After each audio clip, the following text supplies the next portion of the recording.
So this is our development scheme in Hirwaun. It forms part of our development programme for 2019-2020. The scheme is made up of 8 flats, 3 houses and an adapted bungalow. We worked in partnership with the local authority to meet the local housing need, and the scheme is funded by the Welsh Government.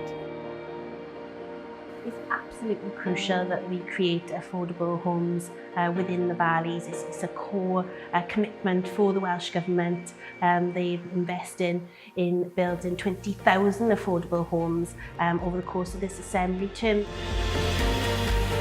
My first impression when I drove into the scheme was how beautiful it looks. It sits really nicely in the environment. The scheme includes a commercial unit which we've let to the Co-op, which has helped create local jobs and diversify the income into the organisation. There's a great need within our communities for good quality, affordable housing for ordinary working families. When we have people in our communities with specific medical needs, getting the right accommodation for them is so very, very crucial.